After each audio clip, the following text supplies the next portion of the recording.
Radhe Radhe Radhe everyone, स्वागत है आपका आपके अपने यूट्यूब चैनल राधे की कृपा में। आज मैं आपको मेरे इस वीडियो में राधा नाम की महिमा बताऊंगी। इसके लिए आपको मैं एक कहानी श्रवण करवा रही हूँ, तो आप ध्यान से सुनिए। एक बार एक संत जी किसी गांव के निकट आश्रम पर भागवत जी की साप्ताहिक कथा कर रहे थे। तीसरे दिन के वृत्तांत में वह कथा करते हुए बताने लगे, अनेक प्रकार के लोग जो पाप कर्म करते हैं उन्हें अनेक प्रकार के नरकों में जाना पड़ता है, लेकिन एक उपाय है जिसके द्वारा नरकों में जाने से बचा जा सकता है। कोई एक बार सच्चे हृदय से राधा नाम पुकार ले तो वह नरकों में नहीं जाता है। एक सेठ जी जो रोज आकर सत्संग सुना करते थे, साप्ताहिक के पश्चात वह संत जी के चरणों में आकर बड़े जोर से रोने लगे। संत जी ने कहा, अरे सेठ जी, क्यों रोते हो? तुम्हारा मन उदास क्यों है? सेठ जी रोते हुए कहने लगे, भगवान, आपकी कृपा से मुझे सब कुछ प्राप्त है, पर मेरे मन को एक बड़ी चिंता सताती है। संत जी कहने लगे, कहिए, कौन सी चिंता है? सेठ जी कहने लगे, आज आपने भागवत कथा में नरकों का वर्णन किया और वर्णन करते हुए बताया कि जीवों को अनेक पापों से नरकों की प्राप्ति होती है, लेकिन एक उपाय है जिसके द्वारा नरकों में जाने से बचा जा सकता है। तो प्रभु, मैं तो आपकी शरण में हूँ, रोज सत्संग सुनने आता हूँ। मेरे मन में तो यह विश्वास है, आप संतों की कृपा से, भागवत की कृपा से मेरा उद्धार तो हो ही जाएगा। लेकिन मेरा एक छोटा भाई है जिसकी उम्र 50 साल है। वह ना सत्संग में जाता है, ना परमात्मा पर विश्वास करता है और ना ही प्रभु का नाम सुमिरन करता है। उसका उद्धार किस प्रकार होगा? मुझे उसकी बड़ी चिंता सताती है। मैं उसे बहुत बार समझाने का प्रयास भी करता हूँ। इस संसार के काम तो होते रहेंगे, तुम भगवान के नाम का स्मरण भी किया करो। तब वह कहता है, ऐसा करने से कुछ नहीं होता, तुम भी मत किया करो। मैं जितना आस्तिक हूँ, प्रभु के प्रति जितनी मेरी आस्था है, वह उतना ही कट्टर और अनीश्वरवादी है। तब संत जी ने कहा, क्यों चिंता करते हो? एक दिन उसका भी उद्धार हो ही जाएगा। सेठ जी रोते हुए कहने लगे, हे भगवान, उसका उद्धार कब होगा? आप जैसे महापुरुषों हमारे गांव में आए हैं, मुझे तो आप पर ही यकीन है, आप ही उसका उद्धार करके जाएंगे। अब आप कैसे भी कृपा कर मेरे घर आइए और एक बार तो उसके मुख से श्री राधा नाम का उच्चारण कराइए। तब सेठ जी की विनय सुन संत जी कहने लगे, कल सत्संग समाप्ति के पश्चात मैं आपके घर आऊँगा और उसे परमात्मा का सुमिरन अवश्य कराऊँगा। दूसरा दिन हुआ, सेठ जी अपने घर गए, संत जी के आने का इंतज़ार करने लगे। आश्रम पर कथा की समाप्ति हुई। अब संत जी अपने वचन के अनुसार सेठ जी के घर पहुँचे। जैसे ही घर पहुँचे, सेठ जी ने बड़े श्रद्धा भाव से संतों का स्वागत किया। उन्होंने अपने भाई को बुलाकर कहा, संत जी आज हमारे घर पधारे हैं, उनका दर्शन कर लो। वह अंदर से बैठे बैठे कहने लगा, मुझे ना किसी संत से मिलना है और ना ही भगवान से मिलने की इच्छा है। तुम ही उनकी सेवा करो और तुम ही उनका पेट भरो। संत ने जब यह वचन सुने, सेठ जी रोते हुए कहने लगे, भगवान जी, देखा आपने, आपके सामने ही आपका अपमान कर रहा है।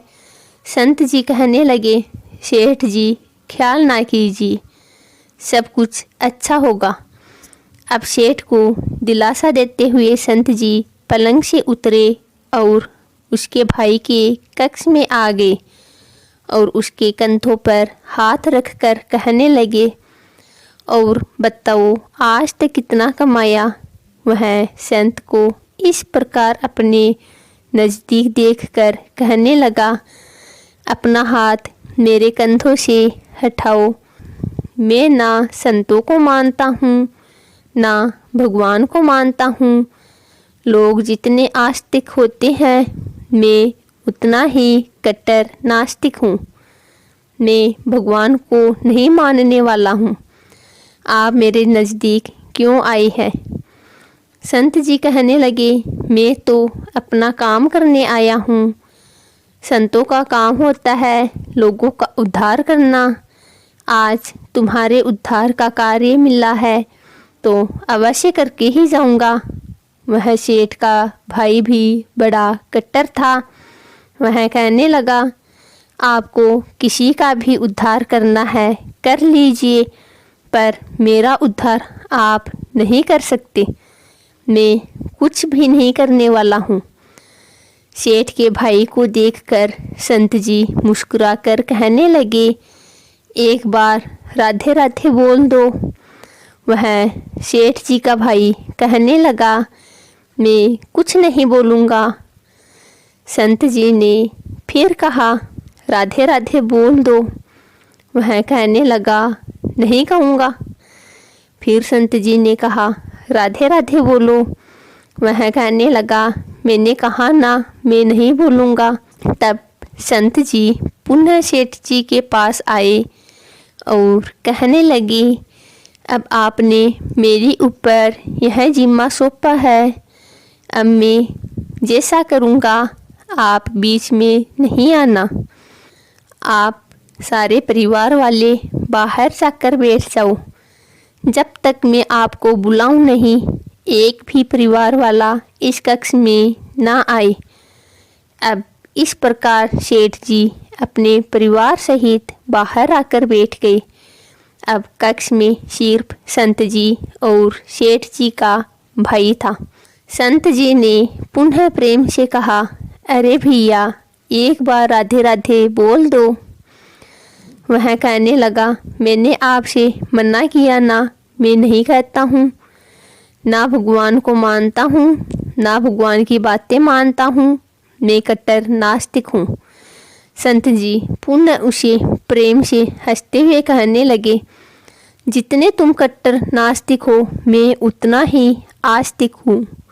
मैंने अगर निश्चय कर लिया है, तुम्हारे मुख से राधा नाम सुनकर ही जाऊँगा, और पक्का समझ लेना कि तुम्हारे मुख से राधा का नाम निकलेगा ही। वह कहने लगा, आप कितना भी प्रयास कर लो, मैं एक बार भी नाम नहीं लेने वाला हूँ। अब संत महापुरुष होते तो बड़े दयालु हैं, पर लीला मात्र उन्होंने क्या किया। उस सेठ के भाई का हाथ पकड़ा और हाथ पकड़कर जोर से घुमाने लगे। अब वह सेठ ठहरा 50 साल का, वृद्ध अवस्था थी। संत भी वृद्ध थे, पर संतों के अंदर भक्ति का तेज होता है। उन्होंने जोर से उसके भाई का हाथ घुमाया। हाथ घुमाकर संत जी कहने लगे, कहो राधे राधे। वह कहने लगा, नहीं कहूँगा। अब तो संत जी ने जोर से हाथ घुमाकर सेठ के भाई को जमीन पर पटक दिया और खुद उसके पेट पर चढ़कर बैठ गए। और संत जी फिर कहने लगे, बोलो राधे राधे। वह फिर कहने लगा, नहीं कहूँगा। अब तो संत जी ने उसके दोनों हाथ पकड़े और पैरों को बांध दिया। और कहने लगे, कहो राधे राधे। अब ऐसी अवस्था में वह सोचने लगा, यह संत तो मुझे मार ही देंगे। तब उसने बिना इच्छा के एक बार ऐसे ही कह दिया, राधे राधे। जैसे ही उसने राधे राधे कहा, संत जी ने उसके हाथ पैर खोल दिए, उसके बंधनों को छोड़कर बाहर आकर कहने लगे, सेठ जी, आपका कल्याण हो गया, आपके भाई का भी कल्याण हो गया। सेठ जी कहने लगे, अंदर से बहुत तेज आवाज़ें आ रही थी। तब संत जी कहने लगे, आपने काम ही ऐसा दिया था। आपने कहा वह नास्तिक है, कभी कुछ बोलता ही नहीं है। आज आपके भाई ने राधे राधे नाम का उच्चारण कर लिया है, इसका कल्याण हो गया। अब मैं जा रहा हूँ, कल से पुनः मेरी कथा है। अब संत जी तो अपने स्थान पर लौट आए। सेठ का भाई जमीन से उठकर अपने भाई से कहने लगा, यह कैसे संत है, मुझसे झगड़ा करने आ गए, मेरे ऊपर चढ़कर बैठ गए और कहने लगे, अगर राधे राधे का नाम उच्चारण नहीं करोगे तो मैं तुम्हारे ऊपर ऐसे ही बैठे रहूँगा। अब उसकी बातें सुन सेठ जी तो हंसने लगे। वह हंसते हुए मन से भगवान को धन्यवाद देते हुए कहने लगे, हे प्रभु, आपके संत भी बड़े दयालु है, दुख कष्ट सहकर भी लोगों का कल्याण करते हैं। समय व्यतीत होता गया। मुश्किल से 5-6 महीने गुजरे होंगे। अचानक एक दिन छोटे भाई का देहांत हो गया। शरीर समाप्ति के पश्चात आत्मा शरीर से अलग हो जाती है। वह आत्मा ही ऊपर यमराज के पास जाकर सारे हिसाब किताब देती है। अब इस व्यक्ति का हिसाब किताब खोला गया। यमराज ने चंद्रगुप्त से कहा, जो आज इंसान हमारे पास लाया गया है, इसका हिसाब क्या है?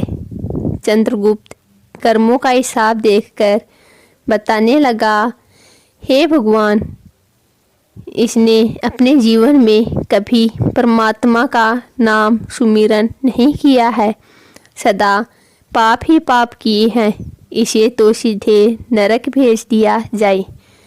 अमी यमराज के आदेश के अनुसार जैसे ही उसे नरक में भेजा जा रहा था, तभी चंद्रगुप्त ने कहा, भगवान, एक बात और है।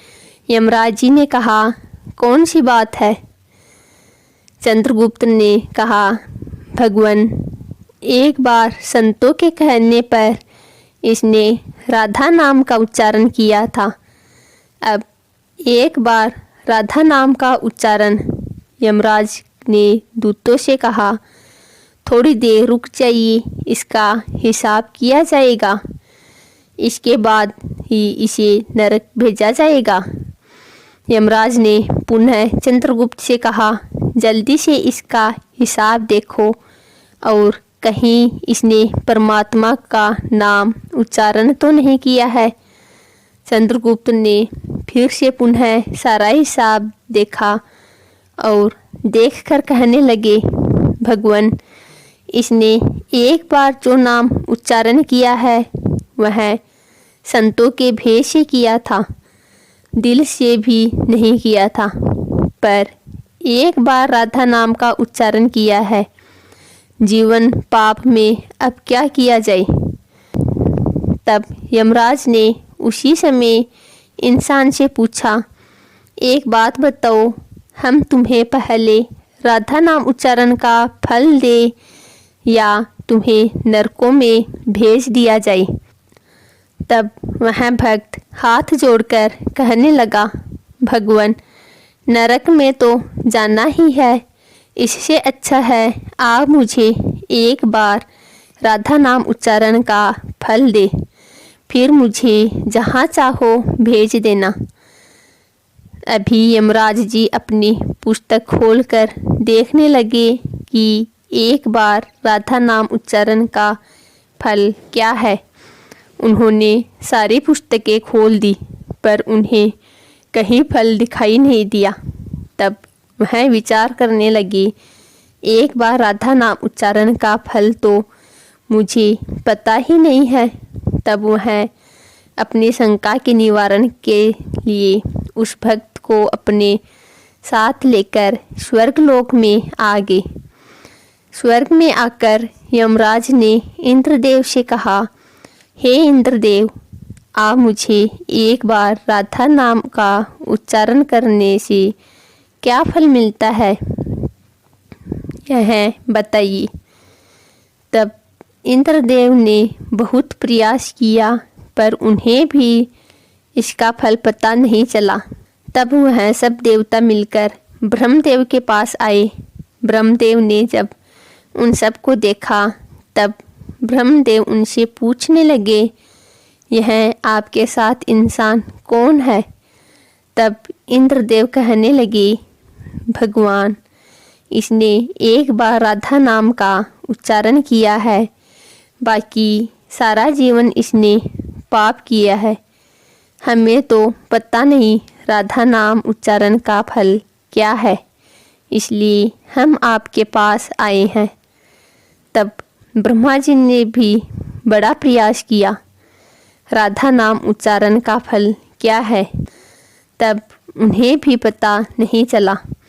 तब ब्रह्मदेव कहने लगे, हम सब मिलकर इसे अपने साथ लेकर भगवान शंकर के पास चलते हैं। तब वह भगवान शंकर जी के पास पहुँचे। भगवान शंकर जी से प्रार्थना कर कहने लगे, हे महादेव, इस इंसान ने सारा जीवन पाप किया है, बस एक बार संतों के कहने पर राधा नाम का उच्चारण किया है।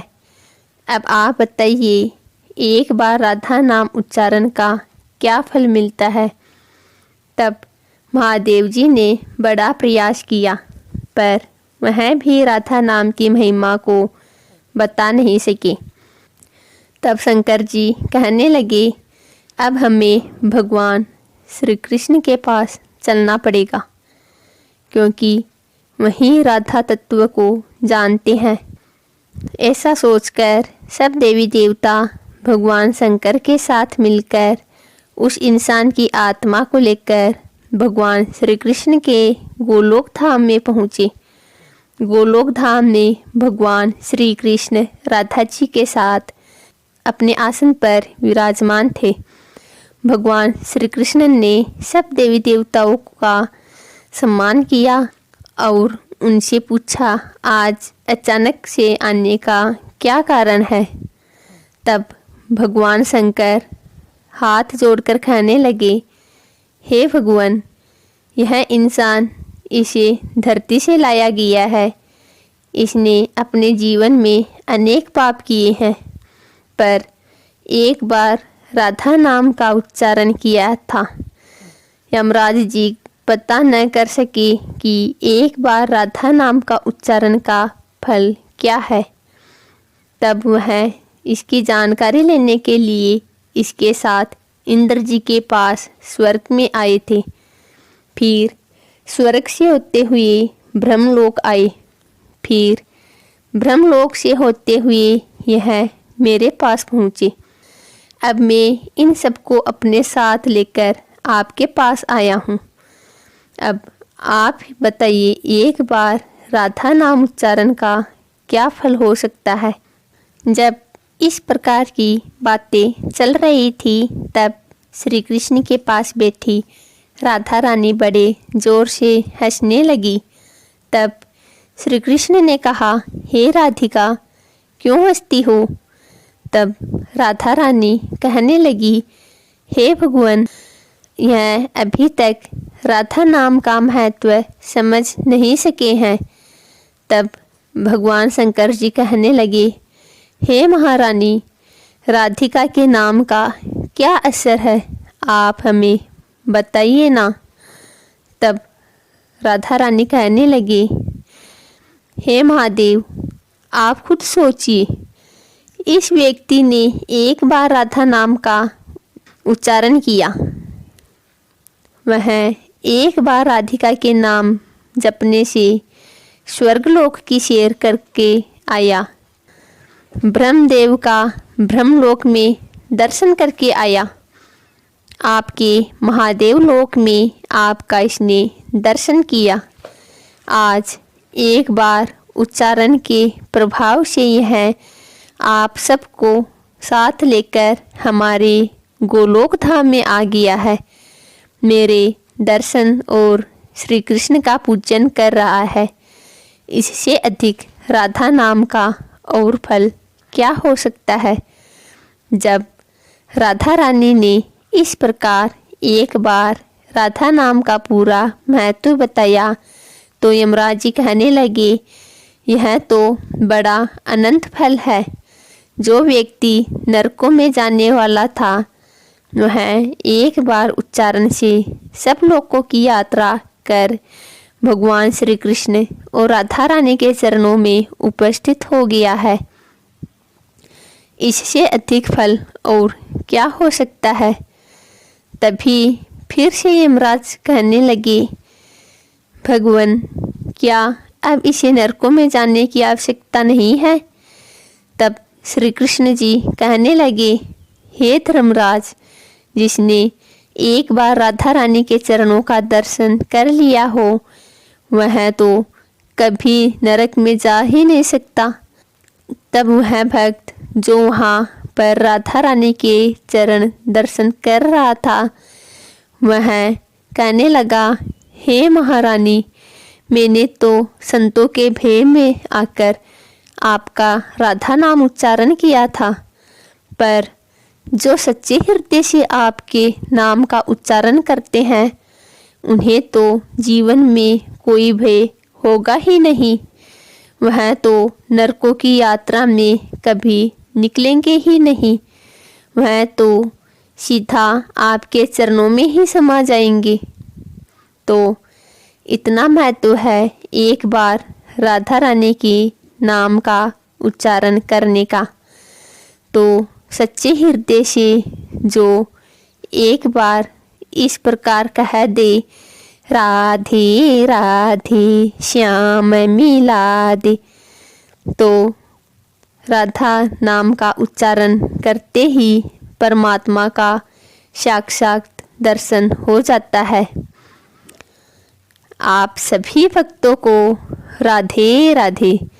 अगर आपको मेरी वीडियो पसंद आई हो तो आप मेरे चैनल को सब्सक्राइब करिए तथा बेल आइकन को ज़रूर दबाइए ताकि मेरी आने वाली लेटेस्ट वीडियो सबसे पहले आप तक पहुँचे।